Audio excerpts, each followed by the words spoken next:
کسی جنگل میں ایک بکری بہت بے فکری سے ادھر ادھر گھوم رہی تھی۔ ایک کوے کو بہت حیرت ہوئی، وہ بکری سے پوچھنے لگا کہ تمہیں کسی سے خوف کیوں نہیں ہے؟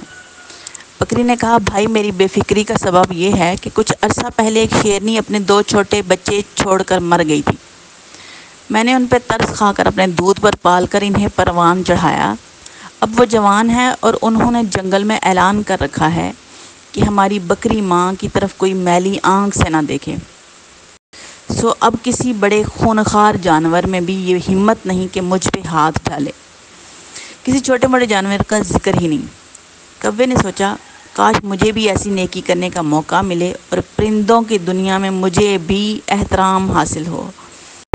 وہ یہی سوچتا ہوا اڑتا جا رہا تھا کہ اس نے نیچے دریا میں ایک چوہے کو ڈبکیاں کھاتے دیکھا۔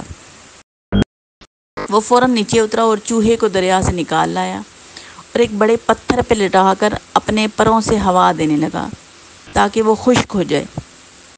جو ہی چوہے کے حواس بحال ہوئے، اس نے کوے کے پر کترنا شروع کر دیے۔ کوا بیچارہ نیکی کی دھن میں مگن تھا اور چوہا اپنی کارگزاری میں مصروف۔ اتنی دیر میں وہ خشک بھی ہو چکا تھا، لہٰذا اس نے اپنے بل کی طرف دوڑ لگا دی۔ کوا نیکی کر کے بہت موج میں تھا۔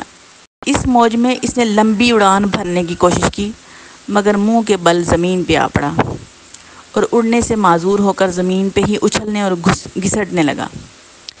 اتفاقاً بکری ادھر سے گزری تو پوچھنے لگی، بھائی کوے تم پہ کیا افتاد آن پڑی؟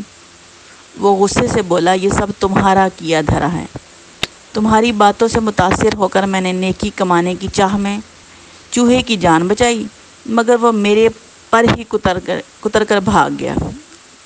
بکری ہنس پڑی اور کہنے لگی، بے وقوف، اگر نیکی ہی کرنی تھی تو کسی شیر کے بچے کے ساتھ کرتی۔ چوہے کا بچہ تو ایسا چوہا پن ہی دکھائے گا۔ بد ذات اور بد نسل کے ساتھ نیکی کرنے والے کا وہی حال ہوتا ہے جو تمہارا ہوا ہے۔ یہاں پہ میاں محمد بخش کا ایک شعر بھی ہے، اصلاں نال جے نیکی کریے نسلاں تک نہیں بھل دے، بد نسلاں نال نیکی کریے پٹھیاں چالاں چل دے۔